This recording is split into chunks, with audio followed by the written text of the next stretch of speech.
Hello दोस्तों, क्या होगा जब इंसान मरने ही वाला हो लेकिन टेक्नोलॉजी की मदद से वो जिंदा रह सके, और सिर्फ जिंदा ही नहीं उसके जैसे हम और भी रोबोट्स बना सके, अपने परिवार से दोबारा बात कर सके। ऐसी ही है हमारी आज की Korean science fiction action movie जंग ई। तो बिना किसी देरी के चैनल को कर दो सब्सक्राइब और हम शुरू करते हैं। पहले सीन में हम देखते हैं कि जंग ई नाम की कैप्टन कुछ नमूने रोबोट से फाइट कर रही थी। वो उनका बहुत आसानी से भूत भर रही थी। तभी वहाँ उन नमूनों का सरदार आया। जंगी को उसके आने का बिल्कुल अंदाजा नहीं था, लेकिन फिर भी वो उससे लड़ने लगी। जंगी ने उसकी जला दी, मेरा मतलब उसको जला दिया, लेकिन उस रोबोट में आग बुझाने वाली गाड़ी का पाइप फिट था। उसने खुद को बुझाया और जंगी को ढूंढने लगा। जंगी भी निशाना लेकर बैठी थी, लेकिन तभी उसे एक छल्ला दिखा, जिसकी वजह से उसका ध्यान भट गया और सावधानी हटी तो दुर्घटना घटी। उस पर एक गोली से हमला हुआ, जिस पर उसने देखा कि हमले से उसके कोई ब्लड नहीं आया, बल्कि उसके हाथ में शॉर्ट सर्किट हो गया। वो ये सब रियलाइज कर ही रही थी कि इतने में हमें रियलाइज हुआ कि जंगी तो एक आर्टिफिशियल इंटेलिजेंस मशीन है और ये कोई रियल फाइट नहीं, बल्कि ये उसकी टेस्टिंग चल रही थी। वहीं हम देखते हैं कि कॉर्नर्ड लैब के डायरेक्टर किम सांग हू प्रोजेक्ट जंगी के बारे में अपने सीनियर्स के साथ डिस्कस कर रहे थे। तभी हमें पता चला कि ये समय है 2194 का, और 2123 से ही मानव जाति को अपने रहने के लिए दूसरा ठिकाना ढूंढना पड़ा, क्योंकि धरती रहने लायक बची नहीं, या मैं कहूँ हमने रहने लायक छोड़ी ही नहीं। जगह बदलने से लोगों की सोच तो नहीं बदली। कुछ लोगों ने वहाँ भी एक एरिया को अपना राज्य घोषित कर दिया, जिसकी वजह से गृह युद्ध छिड़ गए। इसलिए अब जंगी प्रोजेक्ट से जंगी की सारी एबिलिटीज को कॉपी करके दूसरे रोबोट्स बनाने का प्लान है। लेकिन सीनियर्स इस बात से खुश नहीं थे, क्योंकि पिछली बार जंगी मिशन पूरा करते टाइम ही कोमा में चली गई थी। इसलिए उनको जंगी प्रोजेक्ट पर उतना ही विश्वास था जितना तुम्हें तुम्हारी एक्स पर होगा। खैर, किम सांग हू ये सब डिस्कस करके युन के पास आया। युन असल में जंगी की ही बेटी थी, जो कि इस प्रोजेक्ट को लीड कर रही थी। वो उसे बताने लगा कि तुम्हें खुश होना चाहिए, टेस्ट के बाद हमें ऑर्डर्स मिलेंगे और फिर पैसा ही पैसा होगा। इस प्रोजेक्ट के लिए प्रेसिडेंट ली भी राजी है। ये सुन के युन एक रोबोट की टेस्टिंग के लिए निकल गई। जैसे उस रोबोट को एक्टिवेट किया गया, वो चिल्लाने लगी, क्योंकि भले ही असल में उसे दर्द ना हो रहा हो, लेकिन उसके दिमाग में वो सारी चीजें रियल में हो रही हैं। तभी युन ने उसे रोक दिया और डिस्ट्रॉय करने का ऑर्डर कर दिया। डिस्ट्रॉय करने वाला एम्प्लॉय जंगी को एज अ फाइटर बहुत पसंद करता था। उसके बाद वो दोनों बातें करते हुए वहां से निकल गए। उनकी बातों से पता चला कि युन को बचपन में उसके लंग्स में ट्यूमर था और उसकी माँ ने सारी फाइट्स उसके इलाज के लिए ही लड़ी। उसको अपनी माँ से ये पूछना था कि क्यों जंगी ने सारी जिंदगी युन के लिए लड़ती रही और क्या वो उससे नाराज है। इसके बाद युन अपनी टेस्टिंग के लिए वहाँ से निकल गई। बाहर का नज़ारा देखने से पता चला कि अब धरती पर आम जिंदगी नहीं जी जाती। हर काम के लिए अब मशीन्स है, शायद उस वाले काम के लिए भी। वो लोग जहाँ रहते थे वो जगह धरती के कई गुना ऊंचाई पर थी। तभी उसे ट्रेन में एक बच्ची और उसकी माँ बैठी हुई दिखी। ये देखकर युन भी अपनी माँ को याद करने लगी कि उसकी माँ ने भी मिशन पर जाते टाइम ये प्रॉमिस किया था कि उसके ऑपरेशन से पहले वो आ जाएंगी, लेकिन वो कभी आई ही नहीं। और युन ने अपनी माँ को एक छल्ला भी दिया था। युन अपनी टेस्टिंग के अड्डे पर पहुंची, जहां डॉक्टर ने बताया कि इलाज के बाद भी तुम्हारा कैंसर बढ़ता ही जा रहा है, तुम बस 2 या 3 महीने के मेहमान हो। तब डॉक्टर ने उसको सजेस्ट किया कि तुम अपनी माँ की तरह अपना डेटा एक बॉडी में ट्रांसफर करा लो। लेकिन युन ने कहा कि उसके पास इतने पैसे नहीं हैं। डॉक्टर ने कहा कि तुम्हारी माँ के पास भी पैसे नहीं थे, इसलिए उन्होंने टाइप सी चूज किया, जिसमें आपको इंसान नहीं माना जाएगा और ब्रेन डेटा का कंट्रोल दूसरे लोगों के हाथ में होगा। हालांकि उनकी फैमिली को इस चीज के लिए सब्सिडी मिलेगी। ये सुन के युन ने कहा कि वो सोचकर बताएगी और अपनी माँ से मिलने निकल गई। लेकिन ये देखो, ये तो डॉक्टर भी नकली है भाई।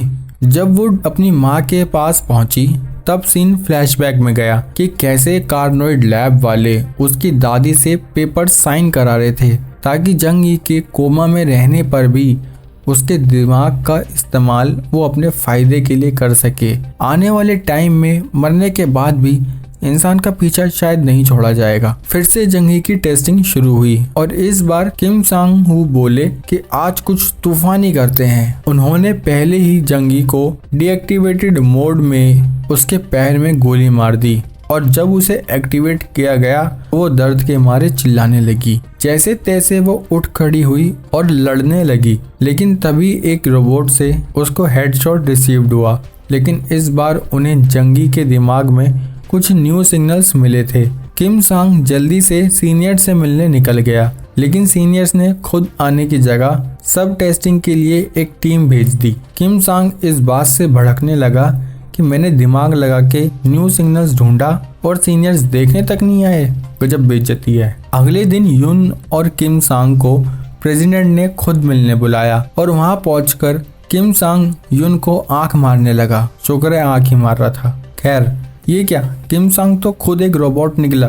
ये बात से युन बिल्कुल बेखबर थी। डायरेक्टर ने युन से कहा कि अब जंग यी प्रोजेक्ट को बंद कर दो क्योंकि जहां गृह युद्ध हो रहा था अब वहां के लोगों ने समझौता कर लिया है। ये सुन के युन के होश उड़ गए क्योंकि इस प्रोजेक्ट से वो अपनी माँ को एज अ सुपर हीरो ही सबको दिखाना चाहती थी।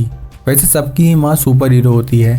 खैर उसने प्रेसिडेंट ली को काफी समझाया, लेकिन प्रेसिडेंट ली माने ही नहीं और कहने लगे कि अब जंगी को घर में काम आने वाले रोबोट्स के लिए टेस्ट किया जाएगा। और ये भी बताया कि किम सांग हू भी प्रेसिडेंट की ही एक कॉपी है। ये सब बात कहकर प्रेसिडेंट ने किम सांग को एक्टिवेट कर दिया। प्रेसिडेंट ली के मना करने के बाद भी किम सांग ने टेस्टिंग बंद नहीं की और जंगी की टेस्टिंग करने आ गया। इस बार उसने और ज्यादा तूफानी तरीका अपनाया। इस बार उसने 20 रोबोट्स को रेडी कराया और जंगी के हाथ ही कटवा दिए, साथ ही उसके पैरों में भी गोली मार दी। जंगी को शोले पिक्चर का ठाकुर बनते देर नहीं लगी, बस ठाकुर की तीनों टांगे सेफ थी। खैर उसके बाद किम सांग ने ऑर्डर दिए कि इसको एक्टिवेट करो, लेकिन युन ने अपनी माँ को एक्टिवेट नहीं किया और गुस्से में किम सांग ने युन के माथे पर बंदूक तान दी। तभी किम सांग को प्रेसिडेंट ली का बुलावा आया। किम सांग वहाँ से निकल गया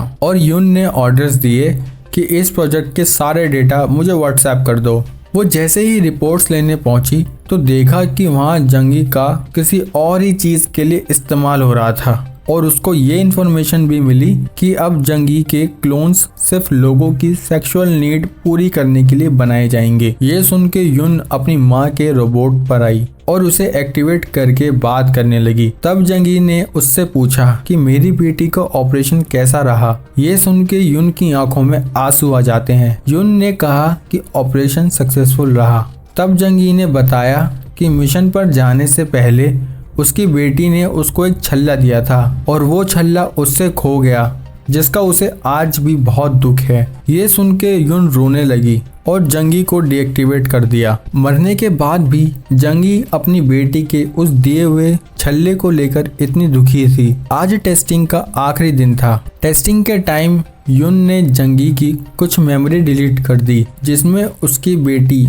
यानी खुद की मेमोरी डिलीट कर दी और उसके कान में बोला कि आपको युद्ध के बाद कोमा में भेज दिया जाएगा और फिर आपके दिमाग के डेटा का इस्तेमाल होगा। फिर टेस्टिंग शुरू हुई, जिसमें फिर से जंगी उसी जगह मर गई, लेकिन इस बार जंगी को गोली लगी ही नहीं थी और वो डीएक्टिवेटेड ही थी, लेकिन उसने एक्टिवेटेड होने का नाटक किया। किम सांग को थोड़ा शक हुआ। वो फुटेज चेक करने गया तो उसे समझ आया कि उसे कोई गोली लगी ही नहीं। उसने तभी इमरजेंसी अलार्म को बजाया। यह अलार्म बजते ही जंगी ने अपने आसपास के 2 लोगों को बजाया। जंगी को पकड़ने के लिए फिर से काफी सारे नमूने आ गए, लेकिन जंगी ने उनको धूल चटा दी। पर एक रोबोट ऑलमोस्ट जंगी का गेम बजाने वाला था, लेकिन तभी वहाँ पर युन ने आके उस रोबोट की पावर बंद कर दी। युन जंगी को संभालने लगी। इतने में एक रोबोट आके युन को बाहर ले गया। ये रोबोट असल में जंगी के दिमाग से चल रहा था,